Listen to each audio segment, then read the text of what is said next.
Friend, आज हम लोग ये टेस्ट सीरीज करेंगे। ठीक है, विजन आईएएस का।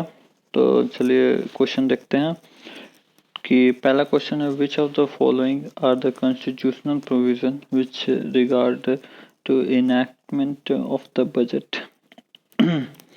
पहला है, पार्लियामेंट कैन रिड्यूस और abolish a tax but can not increase it. बिल्कुल सही है। फिर उसके बाद सेकंड बोल रहा है कि the budget shall distinguish receipt on revenue accounts from other receipts. ठीक है। फिर थर्ड जो बोल रहा है कि no demand for the grant shall be made except on the recommendation of the president.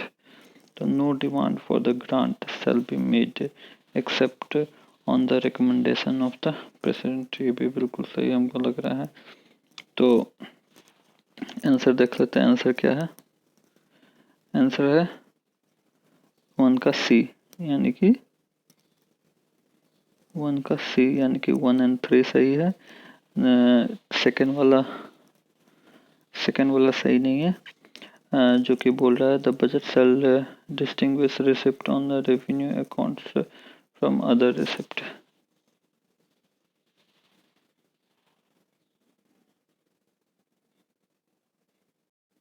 तो रीजन देख लेते हैं। रीजन क्या है कि the constitution of India contain the following provision with regards to the enactment of the budget. The president shall be respects of every financial year calls to be laid before both the house of the parliament.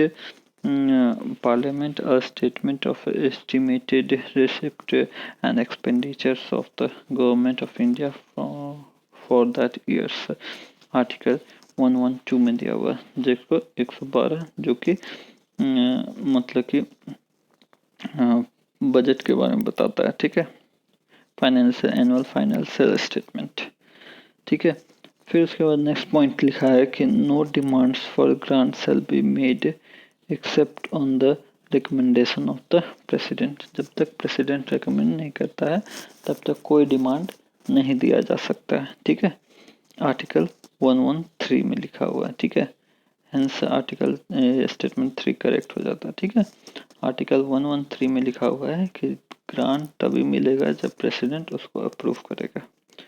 फिर उसके बाद next point लिखा हुआ है, no money shall be withdrawal from the consolidated funds of India except under appropriation made by the law, जो कि 114 में लिखा हुआ है। ठीक है, 114 में जो कि 14 जो लॉ है, लॉ के बारे में, तो लॉ के अनुसार जब तक वो मतलब कि जो कि अप्रोप्रिएशन बिल जब तक पास नहीं हो जाता है लॉ के अनुसार, उस तब तक आप कंसोलिडेटेड फंड से पैसा विड्रॉ नहीं कर सकते। यह 114 आर्टिकल्स में लिखा हुआ है। ठीक है। फिर उसके बाद नेक्स्ट पॉइंट है कि no money bill impose tax shall be introduced in a parliament except on the recommendation of the president. No money bill imposing tax shall be introduced in a parliament except on the recommendation of the president, and such a bill shall not be introduced in राज्य सभा में वो सब bill नहीं introduce किया जा सकता है, जो कि आर्टिकल 117 में लिखा हुआ है।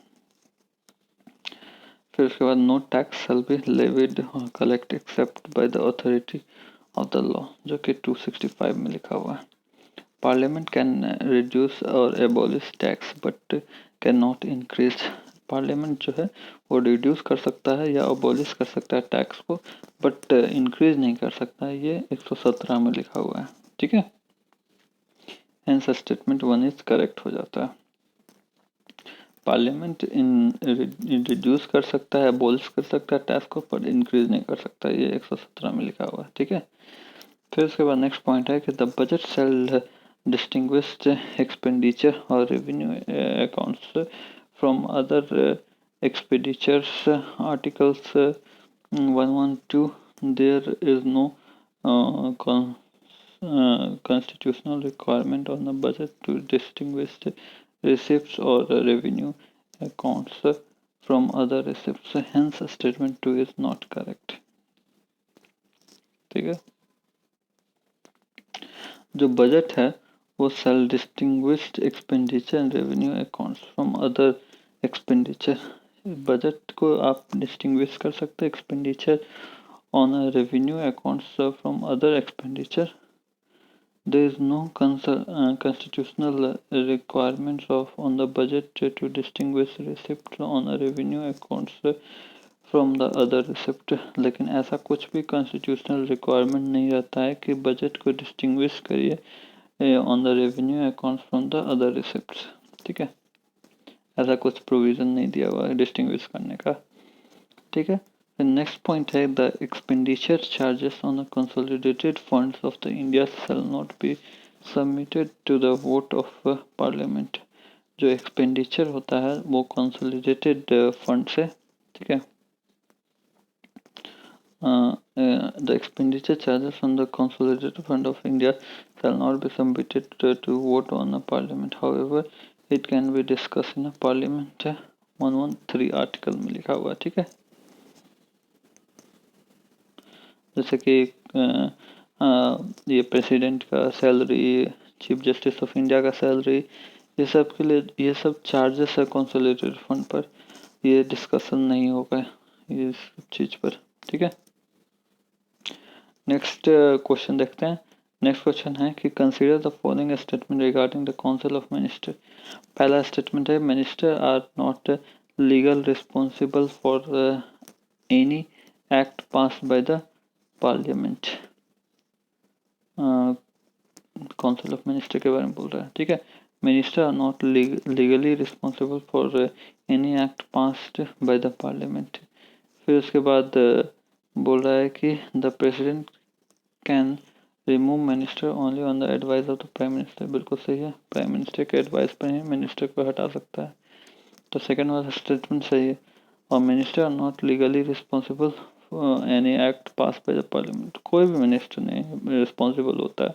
कोई भी एक्ट पास होता है तो उसके लिए कोई भी मिनिस्टर को जेल में या ये नहीं कर सकता है. ठीक है, तो बोथ स्टेटमेंट सही है. इसका डिटेल देख लेते हैं. ठीक है, तो डिटेल है क्या कि in India there is no provision in the constitution for the system of legal responsible of a minister. It is not required that any orders of the president for a public act should be contingent by the minister.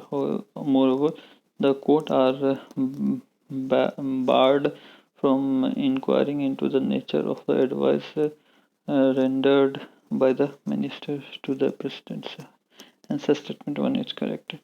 Minister hold office during the pleasure of the president, which means the president can remove a minister even at the time when the council of the minister enjoy the confidence of the Lok Sabha. However, the president remove a minister only on advice of the prime minister. In case of the difference of opinion or dissatisfaction with the performance of the minister, the prime minister can ask him to resign or advise president to dismiss him. ठीक है, ये statement 2 correct हो जाता है. ठीक है, फिर जो नेक्स्ट क्वेश्चन है यह है तुम्हारा consider the following statement regarding the cabinet committees. पहला स्टेटमेंट है कि they are extra constitutionals in nature. बिल्कुल सही है, कैबिनेट कमेटी को कॉन्स्टिट्यूशन में नहीं कहीं पे मेंशन है, ये एक्स्ट्रा कॉन्स्टिट्यूशनल इन नेचर है. सेकंड है तुम्हारा कि एस्टेब्लिशमेंट और discontinuations of any of the cabinet committees must be approved by the Lok Sabha. Establishment or discontinuation of any cabinet committee must be approved by the Lok Sabha. ऐसा कुछ नहीं है. ठीक है, इसका आंसर देख लेते हैं. आंसर का 3 का ए है. ठीक है, ऐसा कुछ नहीं था, तो हम पहले बोल दिए थे कि नॉट करेक्ट है सेकंड स्टेटमेंट. तो दो इसका डिस्क्रिप्शन देख लेते हैं. The cabinet committees are organizations which is instrumentals in reducing the workload of the cabinets. These committees are extra constitutional in nature and nowhere mentioned in the constitution. However, the rules of business provide for their establishments. The compositions of a cabinet committees varies from 3 to 8 people. So even ministers who are not the part of the cabinet can be added to a cabinet committees. Usually, each cabinet committees has at least one cabinet minister. The members of the cabinet committees can be from both the Lok Sabha and the Rajya Sabha. Hence, statement 1 is correct. फिर बोल रहा है कि they are set up by the prime ministers according to the agencies of the times and requirement of the situation. Hence, their number, nomenclatures and compositions varies from time to time. They are disbands after their task is completed. Establishment discontinuations of cabinet committees can be done by the Prime Minister anytime. It doesn't require the Lok Sabha approval. Hence, statement 2 is correct. Next question देखते हैं. Next question है 4th number question. With reference to the durations of panchayat, consider the following statement. पहला statement है कि the tenure of every panchayat shall be for the 5 years from the date of its first meetings. बिल्कुल सही है. The panchayat is dissolved in accordance with the procedures defined under the Constitution's 73rd Amendment. बिल्कुल सही है. फिर उसके बाद the panchayat reconstituted after premature dissolution shall continue only for the remaining term. ये भी बिल्कुल सही है. डी ऑप्शन होना चाहिए. देख लेते हैं आंसर. 4 का बी है. ठीक है, यानी कि स्टेटमेंट 2 नहीं करेक्ट नहीं है. ठीक है, स्टेटमेंट 2 क्या बोल रहा था? स्टेटमेंट 2 बोल रहा था कि the panchayat is dissolved in according to the procedure defined under the Constitution 73rd Amendment. अच्छा, डिजॉल्व के लिए 73rd अमेंडमेंट के तहत नहीं होता है क्या? कभी भी डिजॉल्व हो जाता है क्या? देख लेते हैं. Statement 1 is correct as the 73rd Constitutional Amendment Act provides the 5-year terms of office to the panchayat at every level. Even every panchayat shall continue for 5 years from the date of the first meeting. Statement 2 is not correct. It can be dissolved before the completion of its terms. अच्छा, उससे पहले भी dissolve होता है? हाँ, बिल्कुल होता है. It can be dissolved earlier in accordance with the procedures prescribed by the state law. अच्छा, स्टेट लॉ का प्रोसीजर प्रिस्क्राइब करता है इसको, क्योंकि स्टेट ही conduct state election commission conduct करवाता है according to the state laws. ठीक है, और further fresh elections to constitute a panchayat shall be completed before the expiration of its durations of 5 years. In case of dissolution before the expiration of the period of 6 months from the date of the resolutions where the remaining of the periods is less than the 6 months, it shall not be necessary to hold any elections for constituting the new panchayat for such a period. Statement 3 is correct. A panchayat constituted upon the dissolution of panchayat before the expiration of its duration shall be continue only for the remaining period. Next question देखते हैं. Question number 5. Question number 5 बोल रहा है कि in context of the polity who among the following can be termed as a permanent executive? Council of minister नहीं, permanent नहीं. Cabinet permanent नहीं, कभी बैठाया जा सकता, प्रेसिडेंट को भी हटाया जा सकता है। परमानेंट एग्जीक्यूटिव एग्जीक्यूट करवाना है, परमानेंट एग्जीक्यूटिव ब्यूरोक्रेट होता है, वही परमानेंट होता है। ऑफिसर सब, IAS ऑफिसर से सब, फॉरेन ऑफिसर, फॉरेन सेक्रेटरी सब, ठीक है, यानी कि डी हो जाएगा एग्जीक्यूटिव परमानेंट।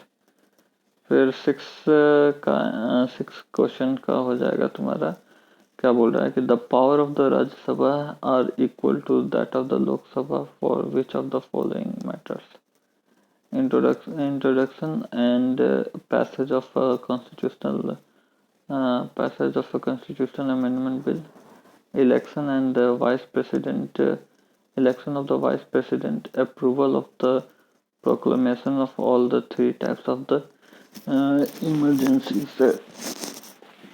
तो बोल रहा है कि the power of the Rajya Sabha and the power of the Rajya Sabha are equal to that of the Lok Sabha for which of the following matters। मतलब कि राज्यसभा का पावर जो है लोकसभा के इक्वल होता है किस मैटर में, introduction and passing of the constitutional amendment bill.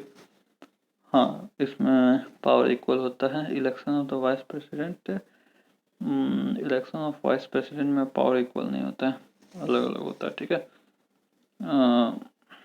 फिर उसके बाद approval of proclamation of all the three types of the emergency तो अप्रूवल कर सकता है तुम्हारा लोकसभा ही, ठीक है।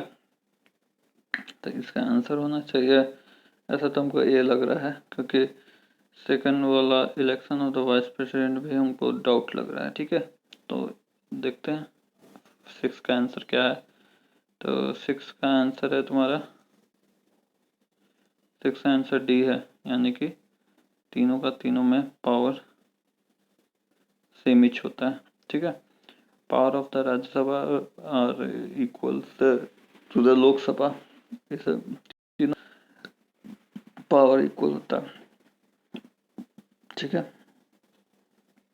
क्योंकि approval of proclamation of all the three types of the emergency का अप्रूवल लेने के लिए दोनों मतलब कि सदन में पास होना, बिल को पास होना जरूरी हो जाता है, ठीक है।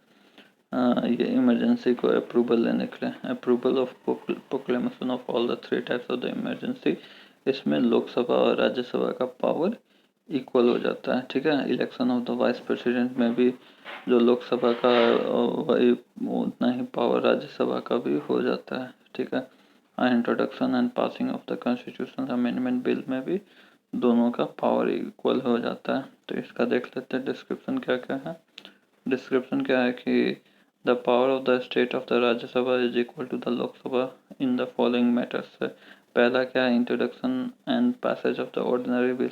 ऑर्डिनरी बिल में पावर सेम रहता है लोकसभा राज्यसभा का, मनी बिल में लोकसभा का पावर होता है, ठीक है। फिर उसके बाद सेकंड बोल रहा है कि introduction and passage of constitutional amendment bill में भी अगर कोई भी सदन से डिस्कार्ड मतलब कि वो पास नहीं हुआ तो वो वहीं पर ड्रॉप किया कर दिया जाता है, ठीक है।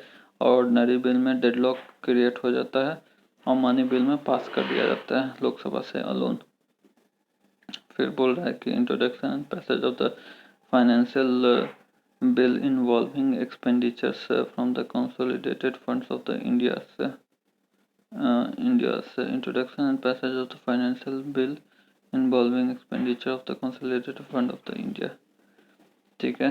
उसमें भी फाइनेंशियल बिल पास करवाने में भी पावर सेम रहता है, ठीक है। मनी बिल पास करवाने में लोकसभा का पावर होता है, फाइनेंशियल बिल में सेम पावर होता है दोनों का, लोकसभा राज्यसभा का। Election and impeachment of the president, अगर इलेक्शन करवाना है या इम्पीचमेंट ऑफ द प्रेसिडेंट या वाइस प्रेसिडेंट का करवाना है तो भी पावर सेम ही होता है लोकसभा का और राज्यसभा का, दोनों का, ठीक है। उसके बाद making the recommendation to the president for removing the chief justice जजेस of the supreme court, high court, chief election commissioners and controller and audit general, ये सबको रिमूव करने में भी पावर सेम होता है क्योंकि दोनों सदन से पास होना जरूरी है बिल को, ठीक है। Approval of the ordinary issues ordinance issued by the president है, अगर ऑर्डिनेंस को इशू करवाना है प्रेसिडेंट को तो भी पावर सेम रहता है। Approval of proclamations of all the 3 types of the emergency by the president, president को all the 3 types of the emergency को प्रोक्लेम करना है तो भी पावर सेम रहता है। Approval the proclamation of the 3 types of the emergency, emergency को approval करवाना है तो भी तुम्हारा दोनों सदन से पास होना चाहिए, तभी जाकर इमरजेंसी को ये मतलब कि प्रोक्लेम होगा। ठीक है, फिर बोल रहा है कि selection of the ministries including the prime minister under the constitution of the minister including the prime minister can be member the either house, however the irrespective of the memberships they are responsible only to the Lok Sabha. Per considerations of the reports of the constitutional bodies like financial commissions, union public engage enlargement of jurisdictions of the Supreme Courts and the union public service commissions. फिर next question देखते हैं। ठीक है, 7 number question कि consider the following passage, it refers to the terminations of sittings of a house without naming the day for reassemblies. This power lies with the presiding officers of the house. The presiding officer can still call the sitting of the house even after exercising the powers. Which of the following being refers to the above passage? तो adjournment इन die मतलब कि अब adjournment हो गया है, adjournment में क्या है अगला डेट पे बता देता है। डिसॉल्व में तो डिसॉल्व हो गया पूरा का पूरा खत्म, खेला खत्म। ठीक है, प्रोगेशन में क्या हो जाता है कि उसी दिन में फिर से बुलाएगा। ठीक है, और एडजॉर्नमेंट इन डाई हो जाता है कि अब नेक्स्ट सेशन कब आएगा किसी को क्या पता। ठीक है, तो डी ऑप्शन हो जाएगा। ठीक है, इसका डिटेल देख लेते हैं। डिटेल क्या है कि adjournment in die means that terminating a sitting of a parliament for a indefinite period तक sitting को terminate कर दिया जाता है। In other words, when the house is adjourned without naming the day for reassemblies, it is called adjournment in die. The power of adjournment as well as adjournment in die lies with the presiding officers of a house. He can he can also call the sitting of a house before the date of the times to which it has been adjourned, or it at any times after the house has been adjourned in die. Answer statement D is correct. Next question देखते हैं, question number 8 बोल रहा है कि which of the following veto power are available to the president of India. Absolute veto power बिल्कुल है, qualified veto power, qualified veto power है कि नहीं ये पता नहीं। सस्पेंसिव वीटो पावर हाँ है। एएसपी होता है, असिस्टेंट सब इंस्पेक्टर पुलिस, ये रहता है एएसपी। एब्सोल्यूट होता है, सस्पेंसिव होता है, पॉकेट वीटो पावर होता है। क्वालिफाइड वीटो पावर मेरे ख्याल से गवर्नर को होता है, प्रेसिडेंट को नहीं होता है। ठीक है, क्वालिफाइड वीटो पावर प्रेसिडेंट को नहीं होता है, गवर्नर को होता है। सी आंसर हो जाएगा। इसका डिस्क्रिप्शन देख लेते हैं, तो 8 का सी आंसर है। ठीक है, इसमें बोल रहा है the veto power enjoyed by the executive in a modern states can be classified into the following 4 types. Absolute veto power, that is withhold on assents of the bill passed by the legislature. Qualified veto power, which can be override by the legislature with the higher majority, which can be overridden by the legislature with a higher majority. Suspensive veto power, which can be overridden by the legislature with the ordinary majority. pocket whistleblower taken no actions on a bill passed by the legislature. Of the above four, President of India vested the three absolute, suspensive, and pocket veto power (ASP). There is no qualified veto power in case of the Indian president. However, it possessed by the American president. लेकिन American president को ये power भी होता है, qualified veto power. ठीक है, next question देखते हैं. Question number 9. क्वेश्चन नंबर 9 बोल रहा है the minimum number of members required to be present in the house before it can transact any business, जो कि 1/10 होता है of the total number of the member in the house excluding the presiding officer. नहीं, presiding officer को include करके. ठीक है, यानी कि डी हो जाएगा आंसर. प्रिसाइडिंग ऑफिसर को इंक्लूड करके 1/10 मेंबर होना चाहिए total number of member in the house. ठीक है, नॉमिनेटिव सब कुछ नहीं होता है. नेक्स्ट क्वेश्चन है कि which of the following can be consider as the discretionary power of the president. Which of the following can be considered as the discretionary power of the president? पहला statement है president can ask the council of the minister to reconsider the advice given by him. कर सकता है, बोल सकता है. He can refuse to give assent on an ordinary bill passed by the parliament. बिल्कुल सही, ऑर्डिनरी बिल, लेकिन money bill को तो एसेंट देना पड़ता है. Appointment of the prime minister in case of the hunger assembly. ये भी सही है. हंगर असेंबली में तो उसका डिस्क्रिशनरी होता है कि किस पार्टी को किसका प्राइम मिनिस्टर को अपॉइंट करे. ठीक है, ये भी सही है. he refused the give assent to the ordinary. ये भी सही है. A president can ask the council of minister to reconsider the advice of him. ये भी बिल्कुल सही है. चलिए नेक्स्ट पार्ट में अगला क्वेश्चन देखेंगे. Please like, subscribe and share video. Thank you.